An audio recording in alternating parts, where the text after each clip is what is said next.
What if you woke up inside your favorite novel, only to realize you've become the worst character in the entire story? Sounds impossible, right? Well, that's exactly what happened to Kim Suho. Kim Suho was just an ordinary civil engineer living a normal life. He had no idea that his engineering knowledge would one day become the key to changing his entire fate. But before any of that could happen, something completely unexpected turned his world upside down. One night, after finishing the final chapter of his favorite novel, Night of Blood and Iron, he fell asleep like any other day.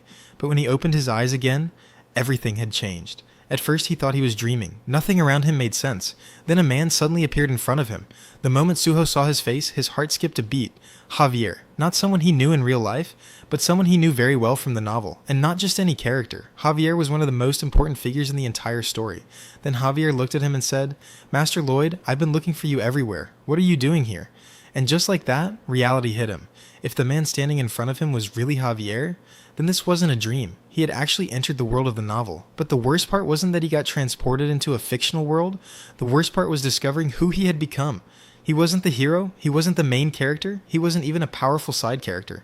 Instead, he had become Lloyd Frontera, a lazy, drunken troublemaker who was hated by almost everyone around him. And unfortunately, Suho knew exactly how Lloyd's story ended, because he had already read it. The Frontera family was drowning in debt. Their lands would be taken away. Their wealth would disappear. Their reputation would be destroyed. And Lloyd himself? He would eventually end up wandering the streets with nothing left.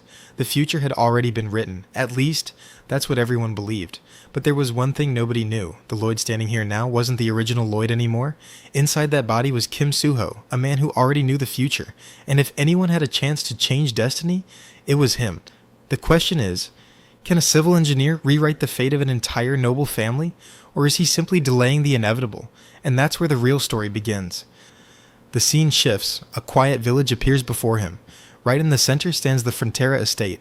Not long afterward, Lloyd finally arrives back at the mansion. The moment he steps inside, his eyes immediately land on a woman standing in the hall. His mother, Marbella Frontera. And judging by the expression on her face, she is not happy. The second she sees him, she starts scolding him. "You caused trouble at the tavern again last night. I'm honestly tired of your behavior. When are you finally going to grow up?" For a moment, Lloyd stays quiet, because technically, none of this was his fault. The real Lloyd was responsible for all of it. But unfortunately, everyone still sees him as the same person, and that means he'll have to deal with the consequences. Inside his head, he lets out a long sigh. Great. Now I'm paying for someone else's mistakes. Then Marbella takes a deep breath and says something completely unexpected. "I'm begging you. Please go apologize to the tavern owner." Hearing that, Lloyd falls silent, because deep down, he already understands something important. If he wants to survive in this world, the first thing he needs to do is earn people's trust. So after thinking for a few seconds, he simply nods. "All right, I'll apologize." The room instantly goes silent. Marbella freezes. Javier freezes. Both of them stare at Lloyd in complete shock, because never in a million years did they expect Lloyd Frontera to agree so easily. But before either of them can react, a strange notification suddenly appears in front of Lloyd, and seeing it, he can't help but sigh. Seriously? Can nobody give me even a little credit? A short time later, Lloyd heads toward the village with Javier following behind him. The villagers are busy with their daily lives, but the moment they notice Lloyd, everything changes. One man immediately hides behind a building. Others quickly look away. Some even rush back inside their homes. Seeing this, Lloyd becomes completely confused. What is wrong with these people? But then he starts looking around more carefully, and that's when he realizes the truth. It's not just one person. The entire village is terrified of him. Then he notices a small child peeking through a nearby window. The boy looks curious, but before he can get a better look, his mother rushes over and slams the window shut. Then she pulls her son away and whispers, "Don't look at him. And don't make eye contact." A second later, another notification appears. "All villagers hate you." Lloyd stares at the message for a moment, then shrugs. "Yeah, I figured."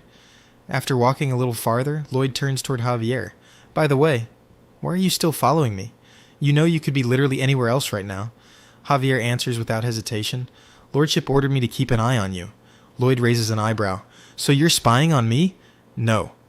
I'm simply doing my job. And my job isn't to protect the villagers from danger." He pauses, then looks directly at Lloyd. "It's to protect the villagers from you." For a few seconds, Lloyd says nothing. Then he sighs. "Am I really that bad?" After another moment of thought, he answers his own question. "Actually, yeah, probably. Still, one thing is clear. If he's going to survive, if he's going to save his family, and if he's going to avoid ending up as a drunk beggar on the streets, then the first thing he needs to do is fix Lloyd Frontera's reputation. Only after that can he start changing the future, and maybe, just maybe, find a way out of this nightmare. Just then, a notification suddenly appeared before Lloyd's eyes. Whenever you use the skill, you will look even more foolish. The moment he read it, Lloyd's face twisted. What kind of stupid joke is this? Then he reached out his hand, trying to swipe the floating message away, but before he could, a voice came from behind him. "Young Master Lloyd?" Lloyd instantly froze. Then he quickly turned around. Standing behind him was Javier. Javier looked at him with a puzzled expression. "What are you doing?" For a split second, Lloyd's heart nearly stopped. Thankfully, it seemed Javier couldn't see the floating messages.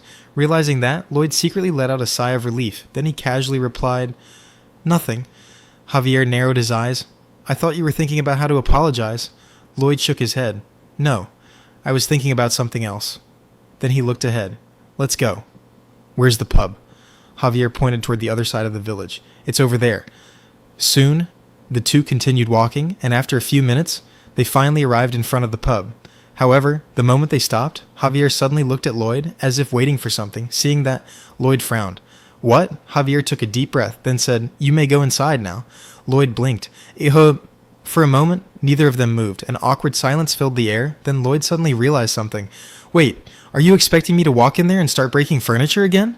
Javier didn't answer, but his expression said everything. Seeing that, Lloyd couldn't help but laugh. Looks like the original Lloyd really had ruined his reputation beyond repair. Then, without saying another word, he stepped forward, pushed open the door, and entered the pub. The moment he walked inside, his eyes widened. Broken tables, scattered chairs, cracked walls. The entire place looked like it had been hit by a hurricane. For a second, even Lloyd was speechless. Then he slowly rubbed his forehead. Damn. Just how much destruction did that idiot cause? And with that, Lloyd Frontera's journey officially began.